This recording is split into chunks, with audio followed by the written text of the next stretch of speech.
Welcome listeners, and thank you for checking out our little program here. If you're watching on YouTube, if you could make sure to subscribe to my channel, it would really help me out. My goal is to hit 1,000 subscribers, and we're getting very, very close. So some people say that rock is dead or rock is dying. Well, I think it only dies if we let it. So I think if you want to save rock and keep it around, you really need to go out there and go out of your way to help promote the younger up-and-coming rock bands. So that brings me to my guest today, 7 Year Witch, extremely talented young rock band. And shout out to listener Beth Jones for bringing them to my attention. I'm a little late on having them on the show, but better late than never. They are a hard rock band from South Carolina, and I think they have, I would describe it as a classic yet modern sound that personally I love. And they've played shows with Jackyl, Tom Keifer, Buckcherry, Crobot, POD, Pop Evil, and more. And definitely up and coming, and I think they have a very bright future ahead of them.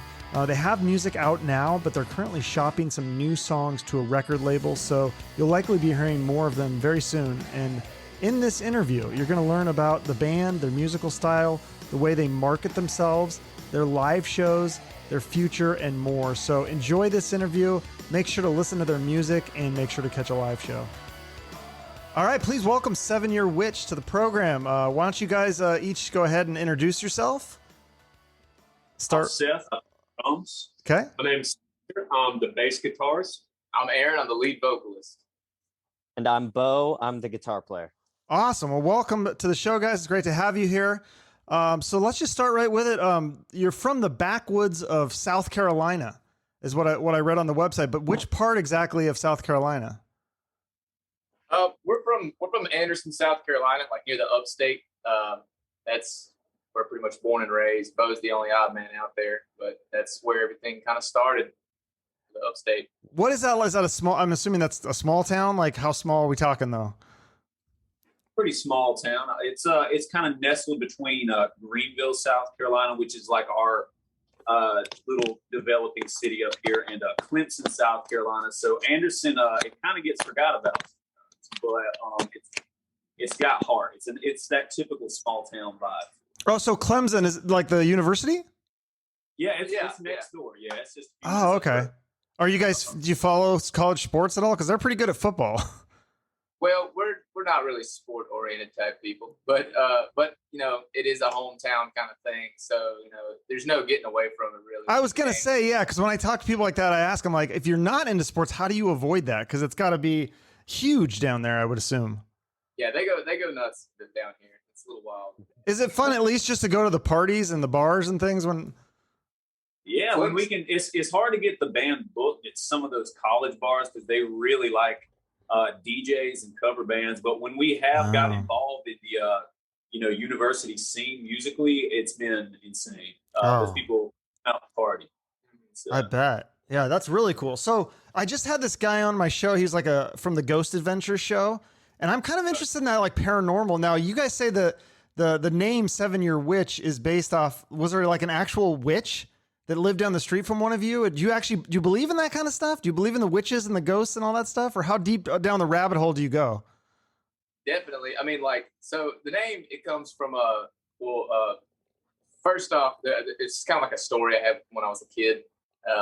Me and like some friends were just running around as little kids. You know, I never really figured out if this was just my imagination or if this was something that really happened. Probably just my imagination. But we were in the woods and we come across like a little like hut thing out in the woods, and next thing I know, I don't remember what we were doing. We were just kind of throwing rocks at the place, and in my little childlike mind, I remember some like woman, like really scary woman coming out of there and like chasing us around, and she said something about like 7 years or something, and then we ran away. We were like 6 or 7, and so I was like, oh no, it's kind of crazy. And whenever we had to do a name change for the band, we were thinking of ideas, and that's like, I was like, oh wait, I have this childhood memory of this like creepy witch lady in the woods when I was a kid, and she kept saying 7 years. So don't know what it means, but it's like, it's a good enough story. That's a great story. No, I didn't know that whole part of it. That's amazing. I thought it was just some lady that looked like a witch that lived there.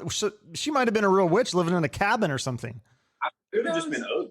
Yeah. All right, fair enough. Well, it's a better story if she's a real witch and she cast a spell on the band or something.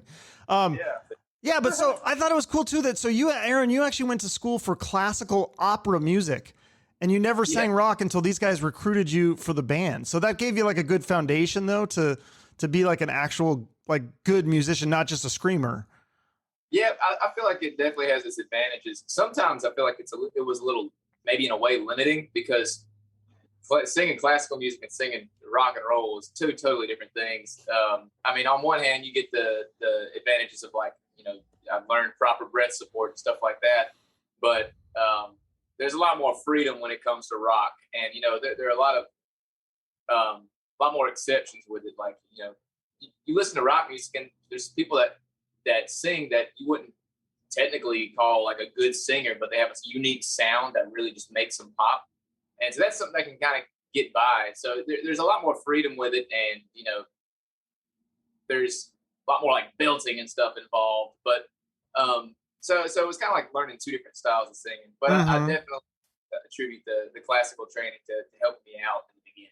Yeah, so like you're doing the classical stuff. Spencer, you were in the marching band. Did you guys ever get like bullied or anything for being like into that kind of music? Because that's maybe not like as cool as some of the other stuff.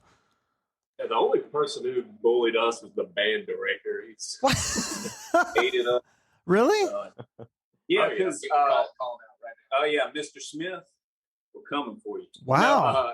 We did the drum line for a little bit, and the band director, he lost a lot of seniors that were experienced percussion players, so he wanted to take the drum line away and have all of us just play xylophones and stuff like that. And while to me now that's kind of cool, I like xylophone stuff. Back then, when you're a kid, all you want to do is bang on drums. Yeah. And so we put up a very aggressive fight to have a drum line that we did not win. And we ended up quitting. And they lost their state title the year we quit. And we try to take credit for that. But yeah, it was marching band. It's not cool. You don't get the girls that way. You get the strange looking girls, the flag twirlers. But yeah, that's about it. But it builds a good foundation. I think Trent Reznor from Nine Inch Nails was in the marching band. There's a lot of the list of musicians and rock stars that started that way. It's really long. So absolutely. Well, that's cool. So some of the bands that you guys are into, I mean, you can hear the influences in your music, like the White Stripes and Queens of the Stone Age and Zeppelin. And somebody likes Muse, I think, right? I love Muse. Yeah, I do too. They're great, right? Yeah. Have you ever seen them live? Yes, once. In Atlanta about 3 years ago. It was the Drones tour, I think. Oh, that's awesome a good one. Stuff. Yes, it was. I credit their live at Rome Olympic Stadium, that live DVD they put out. That's one of the things that kept me playing music when I was a teenager. When I was in a bad spot for a while, and I was like, maybe I'll just get a job or something. And I watched that, and something about watching that just filled me with like energy. Like, I want to do that. I want to do that. I've got to do that. And then I just kept going from there. Yeah. And now here I am. And I think what's amazing about them is that they're one of the newer rock bands that's pretty big. I mean, I saw them in I don't know if it was like a football stadium, but it was like an arena of some sorts, and it was pretty full. So that's good to see that kind of stuff for sure. Exactly. It was very, I don't know yet whether I blame them for keeping me to play music or thank them. Well, time will tell though. Yeah. But, so Bo, I love them regardless. For sure. Bo, you and I were talking about this before the rest of the guys joined, but we're talking about the songwriting process.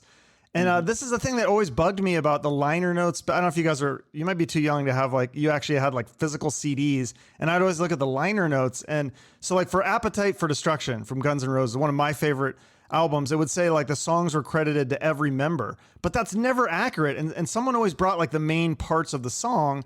And, I love Steven Adler. I think he's a phenomenal drummer, but how much of the songwriting did he really do? But Bo, you were saying that you guys do actually all write riffs on these songs. You guys actually are all writing the riffs on these songs. It's not just like you're writing your parts, you're writing the actual song part. Exactly. Everybody, I think we don't look at it as, I'm going to play this. We look at it as we're going to play a song. We're not playing parts. We're all playing a song. And, there's no set way for a song to come about, it seems, in our situation. I think, it's random every time. Yeah, so you all write riffs, though. Yeah, it could come from like usually one of us will just have like a little riff. Like it could be something as simple as literally just like one riff. We'll bring it into practice, show it to somebody. Many times it goes nowhere, but sometimes we'll start jamming it, and Seth will. I mean, nothing's ever concrete. When you bring a riff or a skeleton to the table or anything like that, don't ever expect it to end up what you were thinking. Because at the end of the day, once we present the basic bare bones idea down, everybody takes it and does what they will with it, writes their own part, and has other ideas. Like Spencer may have an idea on how the drums should go, and he'll work with Seth on that, and they'll kind of get something going with the rhythm section. And maybe Bo will have an idea for like some breakdown part where, maybe he's got another riff idea to add to it, and he has something that can line up with the bass. So it's like, it really is like a well-oiled machine. Like nobody's working on one part at a time. It's depending on, whoever brings the idea out, like it all kind of goes, it all kind of goes in the same. So right? you're not coming in with a full song. You're coming in with maybe a part. Do you ever start with like a drum beat, or do you start with a bass line as the beginning of the song? A lot of times it does start with bass lines. I think us three, we aren't, like really guitarists first and foremost. Well, Spencer is, but a lot of times when we write, I think it's a lot of the riffs we write kind of start out as bass riffs anyway. So it I think they do kind of a lot of times start with bass or guitar riff. I think maybe there's been one song that started around a drum beat. We were wanting a song that had like a thrash beat, like Ace of Spades by Motorhead or Overkill. And then it's the only time I can think we started with a drum beat, but mostly starts with a riff. Okay. Or do you ever just start with a vocal melody? Do you like sing something in your head and you're like, I want to like put this to music? It's a little hard, but like a lot of times I'll say being in the shower, like bathing, you get those shower thoughts sometimes. I'll be sitting there and I'll just be like I'll be like in my head, something like that. I swear you get the best riff ideas in the shower and you vocalize them and try to record them in your phone while not getting your phone wet and electrocuting yourself. I can attest to that. Nice. So then do you write all the lyrics, Aaron, or do you guys all help out with lyrics?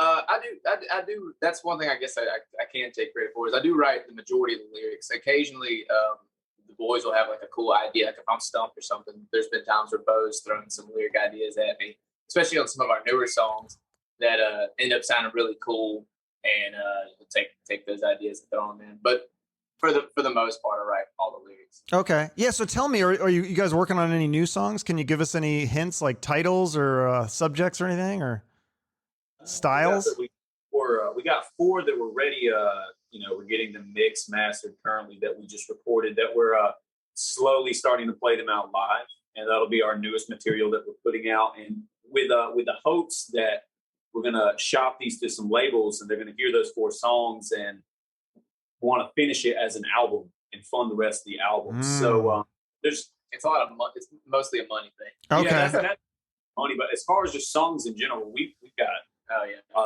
libraries full of songs. We probably got 300, 400 songs just sitting, years that we just, we'll pull them out of the vault sometimes and, continue to play with them. But yeah, right now we've got pretty much a whole, maybe 10 new songs that we're still just playing with and stuff like that. So then how did you finish the songs that you've finished already? How did you pay for those? Because they sound great. I mean, did you hire a professional producer on those? All the other ones that we've released, we haven't had a producer, but really, we did DIY, saved up our own money and paid for the studio time on our own. Did you pay for a professional engineer? Because it sounds great. Yeah, we paid for professional engineers. Now, producer, we didn't have any kind of producer until this most recent EP of songs that we haven't released yet. That's one time we had a producer that was kind of maybe helping us with some of the structural ideas of some of the songs. But all the other stuff is pretty much done by us, except for hitting the record button. Okay, who is the producer? Has he worked with any big bands, or have we heard of him? I mean, we can release. We can tell him, right? Yeah. producer, his name is Porterhouse. He's Joshua Salvate. Yeah, he's the assistant down at Barbosa Studio in Orlando, Florida. And he's worked as the assistant, with some bands like Miles, Alter Bridge, right? Miles Kennedy? Flash. He didn't produce those, but he was the assistant there. That's still a pretty good connection there. Yeah. Oh yeah, for sure. Yeah. The most recent Wolfgang Van Halen stuff. Oh wow. Yeah, he was working on that. So he's up and coming then. That's perfect. That's the best kind of producer you want to get. Because you don't want to get somebody who you want someone who's hungry. You don't want somebody who's already made it who doesn't really give a shit. So that's better. Yeah. We thought it was a good matchup too because he's finding his way and he's on the come up, I think, to the same degree as we feel like we are as a band. So it was kind of cool to have somebody that's got that fire in them to show off their producing skills. And we've got, as a band, we want to show off what we can do as a band. We both have that similar energy and fire, and I felt like that was very reflective in what we recorded as well. Yeah. No, and I love the songs you put out. I mean, White Horses, that's such a great fucking song, and it's just really high quality music video to go with it. That one sounds like a White Stripes meets Zeppelin meets metal, because then it's got that really unique I don't know what you call it, like a bridge riff or whatever, like right before the guitar solo. Like that's like such a mean riff that you guys came like that one's I know that was probably a different guitar player with that one, but that's a great song. You still do that live, I'm assuming. Yeah. Absolutely. Yeah. And then Shit Keeps Happening, that's the newest song.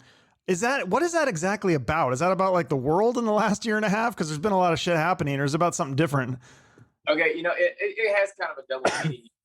A lot of it, you could attribute to the COVID thing and the whole pandemic thing, and people, shit just keeps happening. Yeah. But I think originally that was a riff that the main riff is one that Seth came up with, and we were just kind of talking about like lyric ideas, and we settled on the idea of like, what if it's like a man going into a strip club and he gets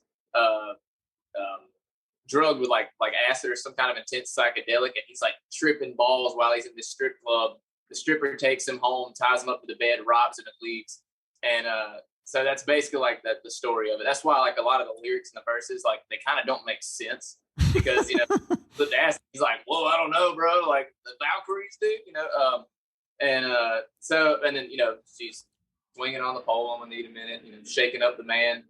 That's the basic idea of it. That's cool. Yeah, and I was listening to the song "Peril." Now I know you said Chris Cornell is he's your favorite singer, but I think you sound like Eddie Vedder on that one. Did you do that on purpose? No. Do you agree though? Doesn't it sound a little Eddie Vedder-ish?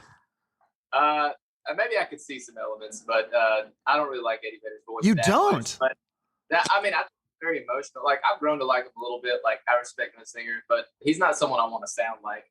But I could see the similarities. Just on that song, I feel like it just, for some reason, just a little, like a hint of it. It reminded me a little bit. Yeah, I could see it. No, that's a compliment. I think, yeah, that's funny. You don't like him. I don't not like him. It's just, that's not what I would like to sound like if I could help it. But, right. No, it's not the style that you're going for. But I think it's cool that if different songs sound different, like you don't want every song to sound the same either. So I think that's kind of cool. Very true. Well, it's a way better compliment than what somebody said. They said I sound like Anthony Kiedis, and I'm like, oh man. I didn't hear that on any song. No. And that was just that one song. It kind of reminded me of the style. But that's all right. Well, hey, he's one of the greats, man. I can't really take that much offense. No, that was cool. So tell me about your live shows, because I heard I've never seen you guys live, but I've heard the live shows are crazy. Yes, absolutely. That's the word for it. Put a lot of it, and we try to. The way I think we try to look at it is if people can see that we're having fun on stage, like legitimately having fun, not like some fake, is everybody doing all right tonight kind of thing, But if we're actually up there having a good time, I feel like the people in the crowd will have a good time. That's just the way like energy works, man.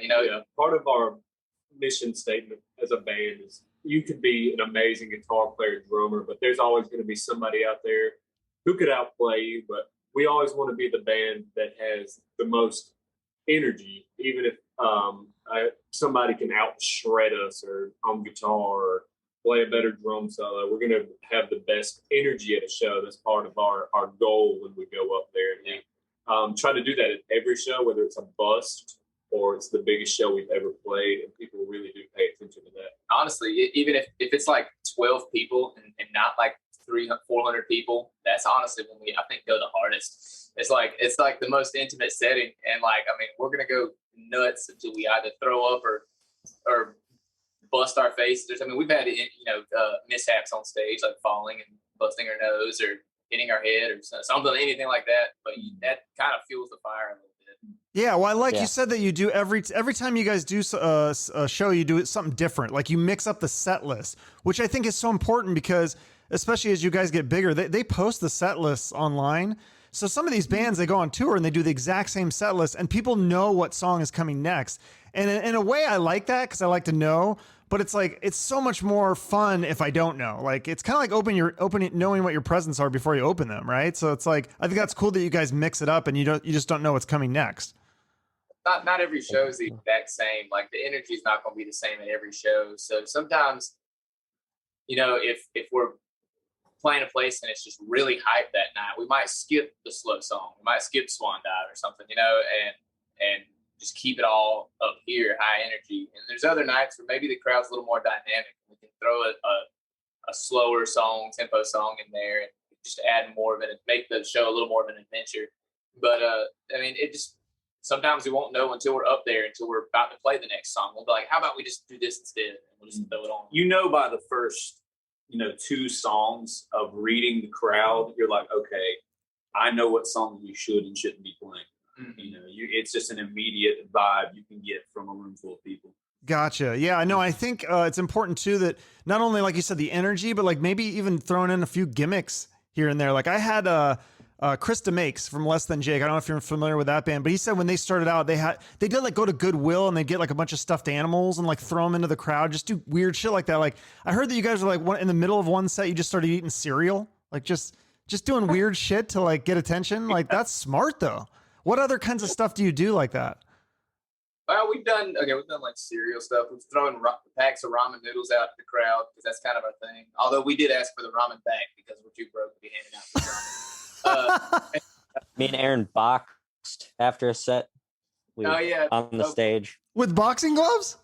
Yep. What? It was more Jake Paul, Tyron Woodley fight.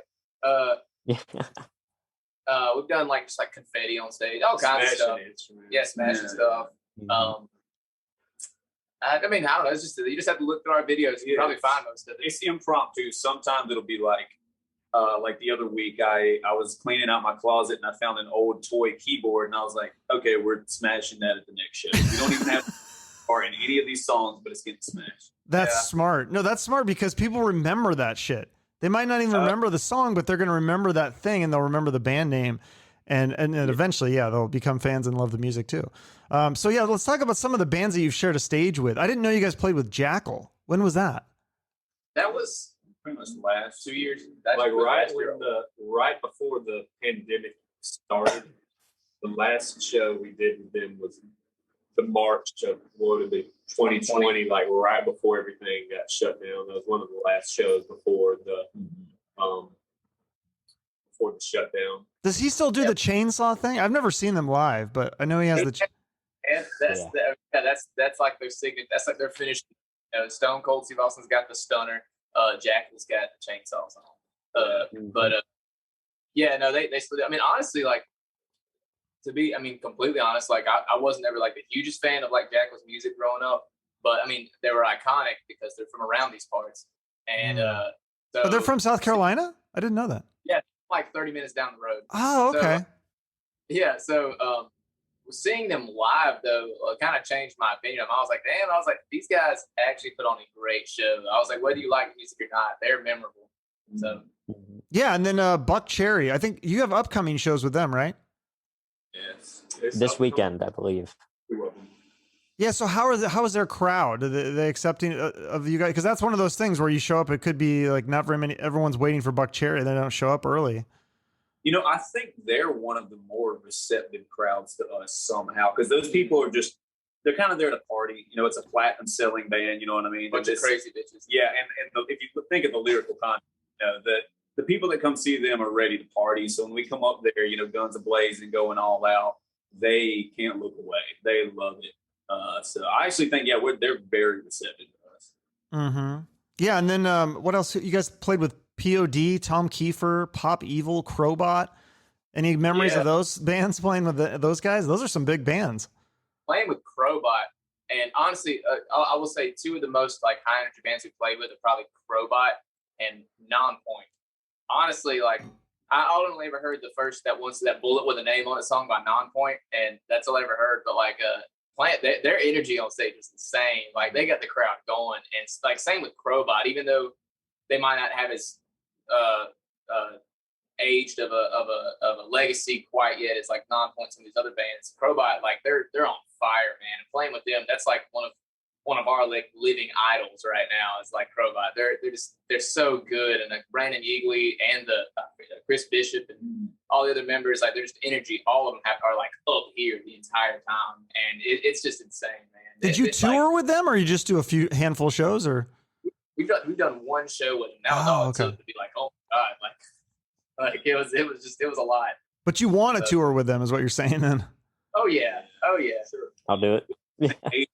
Them right now, so hopefully that'll be something that could be, a reality very soon.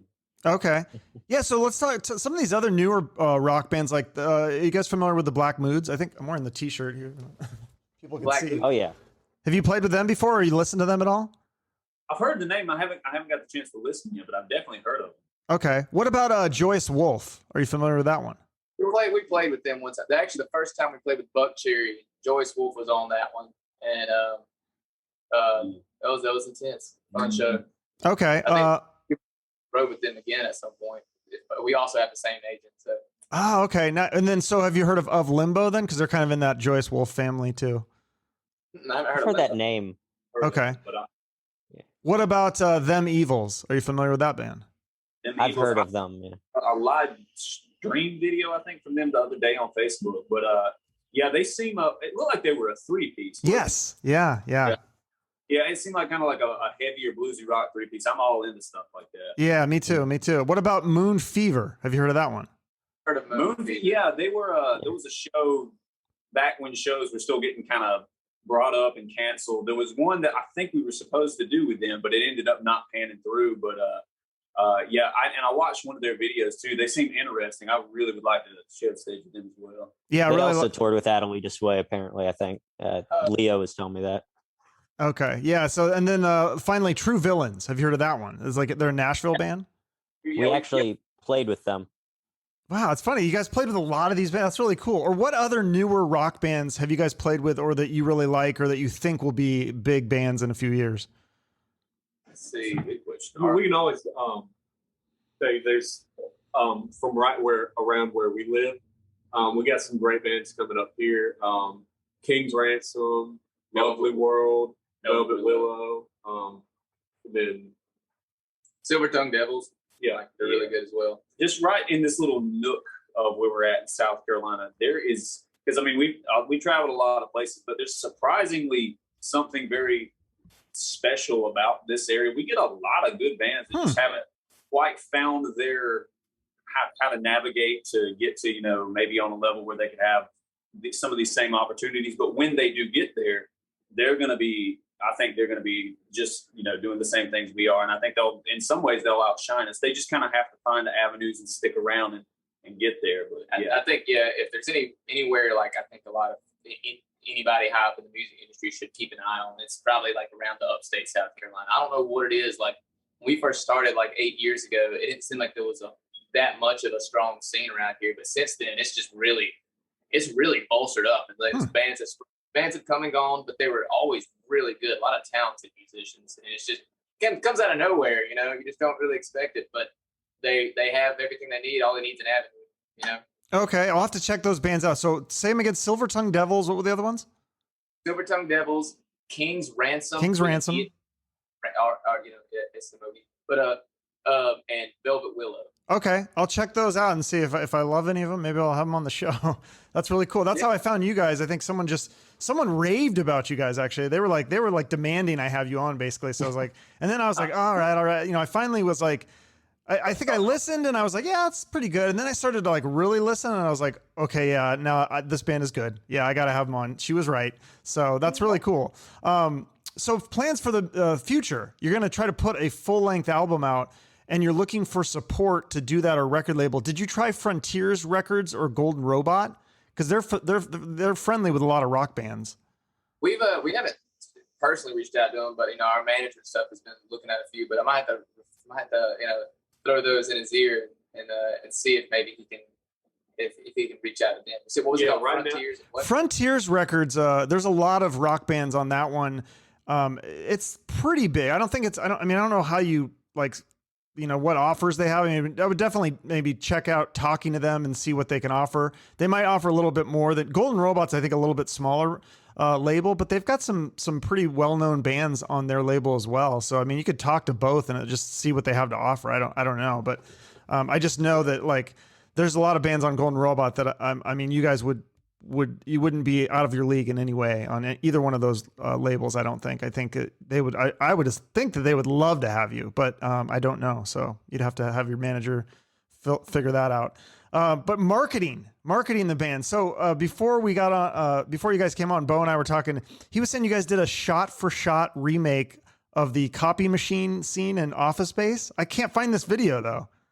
Have you seen it? No, I haven't. I want to see it. I was trying to find it on YouTube really quick. I couldn't find it. It's on Facebook only, or It should be on YouTube. I'm pretty sure I uploaded it on there. It's 7 Year Witch. If you go to the 7 Year Witch page, just look up our videos. It should be on there. I'm pretty sure I uploaded it. But if not, it's on our Instagram. Okay, I'll check the Instagram. But I didn't see it on YouTube. The YouTube, it looked like you guys only had like 3 videos. That's kind of weird. I've uploaded a few on there, but maybe I'll have to go double check that. But yeah, if you can't find it on there, definitely look it up on our Instagram. Scroll back; it's probably like 3 years ago now. But yeah, we tried to do a shot by shot recreation of it, and I think it went pretty well. Yeah. So did that get a lot of shares and stuff? Because see, that's what I feel like it's all about. I mean, obviously you guys are a talented rock band, but I mean, I just listed a bunch of talented rock bands, and you told me more. I mean, I feel like to stand out, you got to do stuff like that, and you got to market yourselves. They got to almost kind of have gimmicks. I mean, I'm not a huge fan of Kiss. But I got to say, those guys know how to market themselves. I mean, they know how to like get their name out there. And one thing I did like that you guys did, I'm gonna try to share this screen here for a second. So if you're watching on YouTube, you can see this. If you're not watching, you'll have to come on YouTube or you'll have to Google this yourself. Let's see if this works here. See if you can see this. Can you see this? Wait, let's see if I do share screen.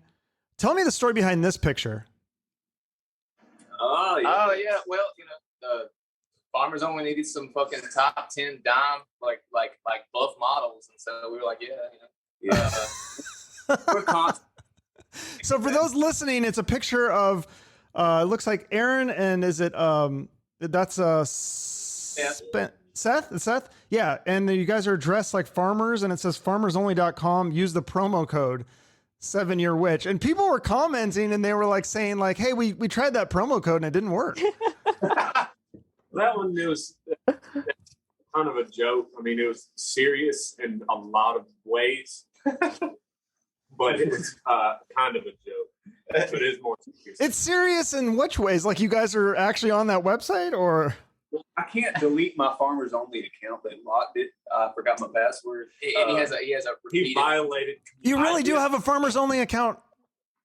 Huh? You really do have a Farmers Only account. I did, and they're still withdrawing money out of his account, even though it's locked. Yeah, it's a big lot anyway. I had a Farmers Only premium, and they said these pictures I uploaded with the chicken were not suitable, but. Oh, this is great. This is great. See, this is the kind of stuff. We're always trying to do that next weird thing, social media wise. It just makes people go like, "What is wrong with them?" You should check out his Christian mingle. It's terrible. I'm actually banned. You've been what? You cut out. I'm banned from Christian Mingle currently, but because of the chicken pictures or because of something? I don't know. They just didn't like my style. I don't know how much. I can't tell if you guys are joking or either way. It's funny. Oh, we're kidding. We're dead serious. Yeah. Either way, this is how you market the new rock. I think. Like, do you have your management do a lot of the marketing stuff, or and you guys just take over, kind of play music, or do you try to like come in with a strategy for marketing the band and how to make the band bigger and grow things like the social media and stuff? The marketing, all that's all us. Occasionally, our manager will throw some extra cash on, like for an advertisement to help, because the way the algorithm on Facebook and Instagram is, it's like if you put something there, it only shows a limited audience for a certain amount of time. It really stunts it out. So they make you have to like throw $10 or $20 down to just push it to the wider audience, just so they can even just see it. So, so really the only thing that our manager kind of does as far as like marketing stuff. Occasionally he'll give us advice on something we can, occasionally he'll throw us advice on maybe like, hey, what if you did like a cover video or something? And but as far as like the promo videos and stuff, that's all us. Spencer's been working on the TikTok, got us like up to like 80,000 followers or something like on there. Oh shit, I didn't even know you had TikTok. I was going to ask you, you said covers. What are your thoughts on doing like a local tribute or cover band? Because that seems really lucrative. Like, would you do that to like on the side to help supplement the main band, or are you doing that already? That's not us. We ain't going to do it if we can help it. But hold up. We did do, okay, we did this one time. We did a Led Zeppelin tribute show where we played about half of a Zeppelin set list and then half of 7 Year Witch, kind of mix and match. Oh, damn. That was before we were as popular as we are now. This was a few years ago, but the turnout on that blew my mind. The venue, when we were just loading in, the phone was ringing off. People were like, when does that show start? And you couldn't breathe in that room. There was so many people. That was definitely before coronavirus, because there was people sardined in there, and people do respond very well to that. I would be open to that again. Maybe just like there's a tribute, aspect to our set. If we did like a Black Sabbath tribute, where maybe every few songs we did some Sabbath songs that we liked. I think in that respect, that would be fine. But like, as far as like, if we were to become like just a complete tribute band, like we were like a Jonas Brothers cover band or something, and did all Jonas Brothers set, that would not be fun. But no. But would you throw an occasional cover, like if you're opening for Buckcherry or something? Like, I think it's good to throw an occasional cover out there, because if the band that's if headlining, if their fans don't know you, then at least they would maybe know one song, and then you could kind of impress them with the way you play it. Because I think you guys could do Zeppelin or Sabbath easy. Yeah, definitely. We throw like at least 1 or 2 covers on our normal set whenever we're playing. Like, we do a song by Akon, and on occasion we'll throw a Black Sabbath song in there as well. We usually try to keep it to like 1 to 2 song cover minimum. Yeah, that's good. Yeah. If someone doesn't know us and they hear that song, their attention is immediately focused. So they definitely. Which song by Akon do you do? Love You. I want to, I see you. Yeah. Okay. Interesting. Oh, that'd be cool. That'd be a good rock song to do. Cool. So if you guys made it and you became headliners in the arenas and you have money and you have the recognition, like what would you do that you can't do now? Eat. Yeah. Pay all our rent. Yeah. No, we'd actually play some longer sets, because usually, doing these opening shows, which we're grateful to have a lot of these opening opportunities that we have, but it always seems like day of show, something happens and times get changed, and your 45-minute set got knocked down to a 30. Now your 30 is looking like a 25, and it's less and less that we get to do these full sets where you get to see the whole expanse of 7 Year Witch. And we did a hour and a half show the other week. And the first time we've done that in a long and time. we haven't done that in so long, and I was like, I'm not even like acclimated to this anymore for playing this long. I'm used to playing 25 minutes, not an hour and a half. So if we made it, and we were the headliner, we had a bigger production cost. It would get even stupider if we had the money. We'd be pulling Disney up on stage. We'd have the Wiggles up there with us. Yeah. That sounds awesome. What about doing like maybe like a triple bill or a double bill with like one of those bands that I mentioned, like the Black Moods or something like that, or one of the South Carolina bands? Would you guys do could you do like a small club tour with 2 or 3 of you guys at like a triple headline thing? Oh yeah. I mean, if we were in charge, call the shots and we had the money to pay everybody, hell yeah. You best believe we would bring the people that we're closest to right now along as well. Like some of the other bands that like that we know, like bands that you were mentioning, like bands that deserve a shot, you know. Like this ain't a what do you call it, a solitary sport, you know. Mm-hmm. This is a team thing, whether you believe it or not. Friendly competition's cool, but you got to bring each other up if you can. No, that's awesome. I love that. And then another way to get seen is to do those like big festivals. Has your manager talked to you about that? Like doing like the cruises or those, they always have those big festivals where there's like 50 or 100 bands or something, like 3 days. We've looked at one or two of them, but kind of the situation with those is when you're on kind of a come up where we are, if we were to get on one of those festivals now, we'd have one of those time slots where you're playing like super early in the day. And before people really start to show up, you might be on like a side stage. And then a lot of those festivals, they have a clause when you play there, like they won't have the same band play every year. Like when you play, you sign an agreement that you won't be on that festival again for another 2 or 3 years. So if we played it now, it'd be really early in the day. And let's say next year we blew up and could be a headliner, we'd have to wait another year. So we're kind of trying to strategically wait. Okay. Play those. At least make sure we could have a spot where it would be worth it, you know, to not be able to play it again for a year or two. Okay. No, that's smart then. Yeah, especially if you've got the record label, hopefully if that deal happens with somebody with one of these labels, again, try Frontiers or Golden Robot or one of these other ones, but that's smart. So awesome. Anything else you want to promote here at the end or? Yes, use promo code 7YearWitch on armorsonly.com for 20% off of your subscription. All right. Well, there's that. And then and also we're going to be releasing before this year's over. We're going to be releasing a cover song with a full-fledged music video, everything.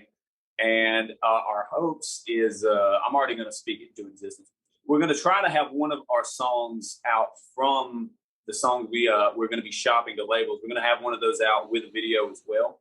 So there's going to be 2 more doses of 7 Year Witch heavily in everyone's faces before this year's over with. Yeah, it's basically just follow us on, if you're watching or listening, follow us on any social media platform, Facebook, Instagram, TikTok. And if there's anything new coming out, that's how you'll know, right? Yeah, and I think, like I said, you have the tour dates with Buckcherry. Very cool. So I do like to end each episode with a charity. Is there one that you guys want to give a quick shout out to here at the end, that one that you work with, or you just close to your heart? There's a local charity around here called Easter Seals, but they do stuff all over the place. But they help with disabled children and making sure people have the right care. So if you want to donate anywhere, donate to them. They're awesome. Okay, I'll put that in the notes as well. And like I said, the website with the tour dates. I don't see you guys are coming to Phoenix. Would you possibly have that later down the line? We have a lot of dates that come up, and unfortunately, the pandemic stuff and this kind of resurgence is probably going to put a damper on things again for a little while. But so that's why a lot of our stuff's mainly been restricted to the Southeast and the East Coast for now. Okay, but we would love, and we're fighting to get out west a little more, and so hopefully it happens. I think within the next year we'll be out in the Midwest, maybe even West Coast. Okay, everybody's going to get a 7 Year Witch and great back shots. So. That's awesome. Yeah, I'd love to see you guys live because it seems like it'd be a lot of fun. So. Oh yeah. Very cool. All right. Well, thanks, guys. I'll talk to you later. Thank you, man. Thanks for having us on the show. All right. Well, those guys are fun, and I'm glad they took the time to come on my show. Thank you to 7 Year Witch. Make sure to follow them on social media and try to catch a show if they come to your town. The music they've put out thus far is stellar, in my opinion. I think they have a bright future ahead. So if you want to support my show, the number one thing you can do to help me is subscribe to my YouTube channel. I'm trying to reach 1,000 subscribers ASAP. Other ways to help out is just simply liking or commenting on this video if you're watching on YouTube, or liking, commenting, and sharing on social media. And if you have the time, I'd love for you to write me a review on Apple Podcasts. All that stuff helps with the algorithm so that people can find the episode. And that's also going to help the guests and the bands that I have on get more exposure. So thank you so much for listening all the way through. I think you're the real MVP because you made it this far. Have a great rest of your day, and remember to shoot for the moon.